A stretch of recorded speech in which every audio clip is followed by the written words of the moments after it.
Alors aujourd'hui, dans notre superbe chronique agricole, on va parler avec Jean-Noël Morin. Bonjour, M. Morin. Oui, salut. Et comme on se parlait un peu à micro fermé juste un peu avant, j'avais comme information une petite ferme, mais vous me dites que vous avez transféré pas mal plus au niveau de la production acéricole, c'est bien ça?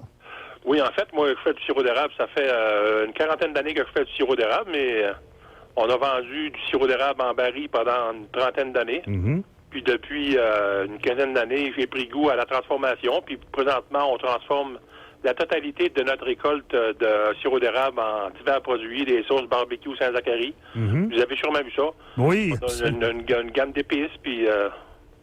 Oui, des produits qui sont très bons, d'ailleurs. J'en consomme moi-même chez moi. Et puis, c'est quoi qui va vous donner le goût vraiment de dire, bon, ben, au lieu de faire juste du sirop d'érable, faire du sirop d'érable, on va transformer le produit, parce que j'imagine que ça demande quand même des outils différents. Ben, en fait, premièrement, il faut avoir le goût de faire ça. Là. Moi, je trouvais, après 30 ans, à vendre des barils de sirop, je trouvais que ça manquait un peu de défi. Mon sirop, il partait, en sortant de la cour, il perd son identité. Hein? Mm-hmm. Et il se retrouve mélangé avec le sirop de tout le monde. C'est pas que le sirop des autres est pas bon, mais je voulais lui donner une valeur ajoutée, puis être plus fier de mon produit. Puis ça a débuté comme ça avec une sauce barbecue en 2016. Puis aujourd'hui, en développant des recettes, puis il y a un distributeur qui s'est greffé à notre entreprise.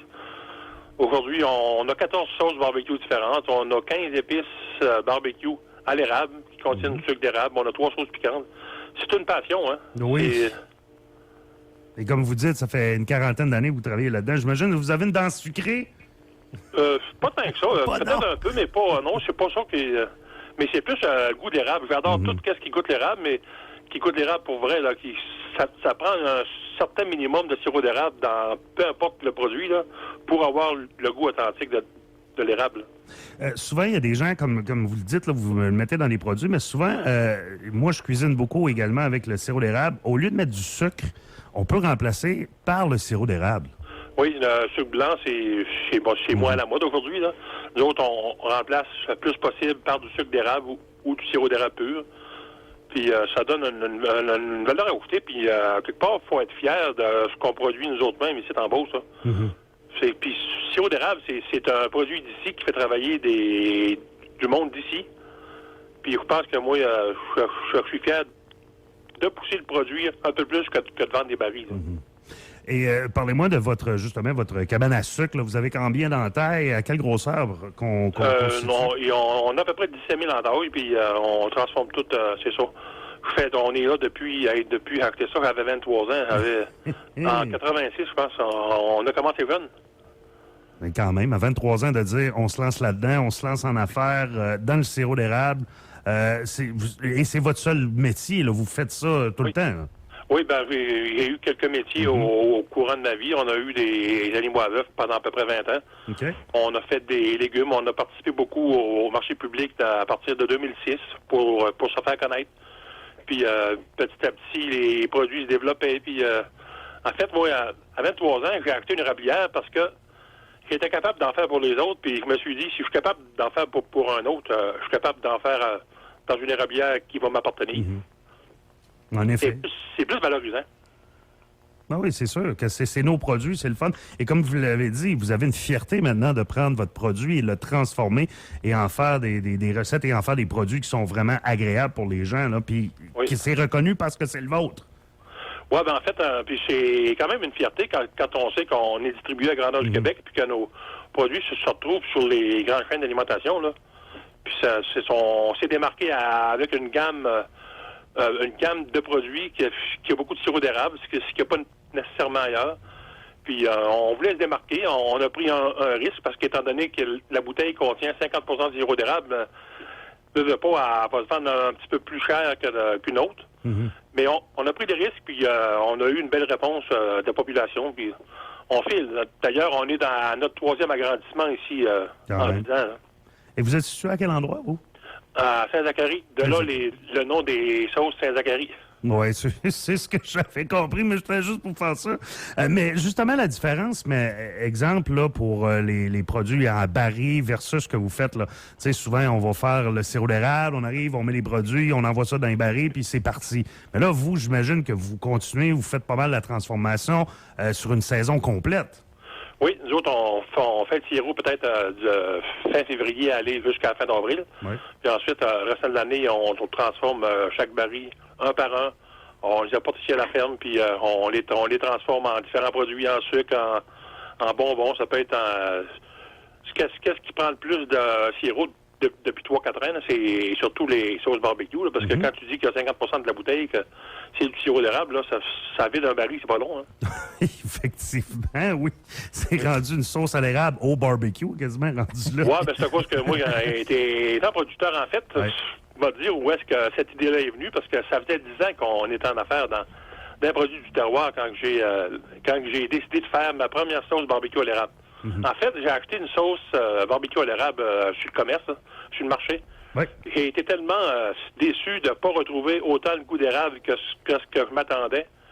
Et dit, je vais rouler mes manches, puis je vais m'installer dans ma cuisine, puis je vais en faire une sauce. Il dit, ça peut pas faire pire que de pas fonctionner. Ça peut pas être pire que ce que vous aviez goûté à ce moment-là. Ça fait que j'ai décidé ma recette était prête, mais ça a pris 50% de sirop dans la recette pour avoir un goût que moi je voulais avoir. Au niveau des moutardes à l'érable, ben, c'est encore pire. C'est 60% de la bouteille que c'est du sirop d'érable. Quand même. Et on a un produit haut de gamme, un produit vrai, là. Avec du vrai sirop d'érable, puis la bouteille comprend 60% du liquide qui est à l'intérieur, c'est du sirop d'érable. Oui, dans les moutardes, oui. Ça goûte vraiment là, à ce moment-là. Est-ce que ça a été compliqué un peu, justement, la mise en marché de tout ça? T'sais, on part, on décide, on fait une recette, oui, c'est bien beau, on vend ça où, on approche qui, comment ça fonctionne? Ben, on était quand même, ça faisait 10 ans qu'on avait certains points de vente dans la Beauce, puis en participant au marché public à gauche et à droite, on les a fait connaître aussi. Puis ensuite, la première année, ben, j'ai sorti ma première sauce au mois d'août 2016.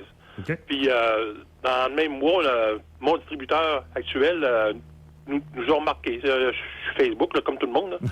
Puis il nous a contactés, puis il est venu ici, il est parti avec 12 caisses de sauce. Puis il est revenu ici, ça n'a pas été long, qu'il a trouvé le preneur, puis ensuite ça s'est mis à dérouler comme ça. Puis là, présentement, on envoie ça par 2 ou 3 palettes à notre distributeur à Québec. Puis, lui, il distribue ça dans les grandes chaînes, puis dans différents points de vente. Là. Mais le but, j'imagine, c'est d'être la référence un peu au niveau des sauces, des moutardes, tout ça, avec votre nom à l'avant, de devenir le numéro 1 dans les sauces à sirop d'érable. Oui, ben en fait, je ne veux pas être trop prétentieux, mais quand on va avoir un produit d'érable qui est digne de l'érable, là, il n'y a pas 56 façons, il faut que tu en mettes du sirop d'érable dedans. Puis il faut que tu saches choisir le sirop qui va donner la meilleure saveur à ton produit.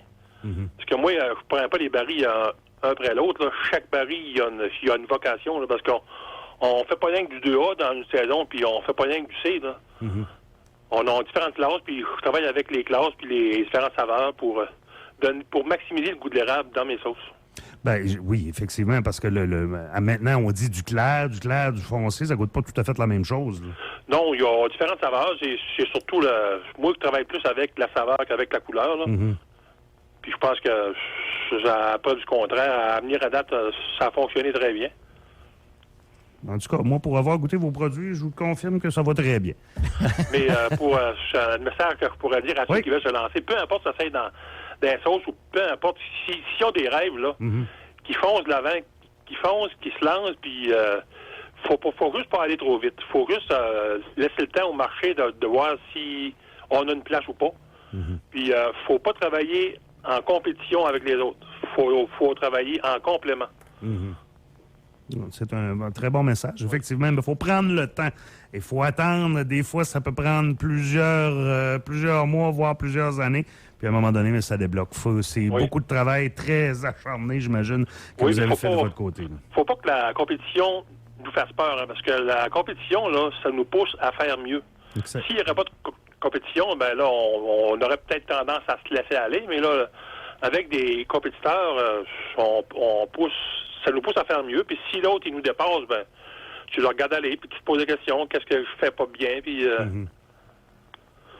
non, faut pas... moi, je tripe dans ça.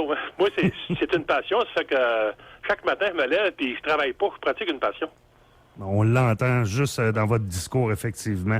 En tout cas, merci beaucoup de nous avoir parlé de votre travail, de votre passion, disons ça plus de cette façon-là. M. Jean-Noël Morin, producteur acéricole, qui transforme les produits. Saint-Zacharie, c'est bien ça, hein? Oui, c'est ça, oui. Merci beaucoup de nous avoir parlé aujourd'hui, c'est très apprécié. Merci beaucoup. Au revoir. Merci. Bye.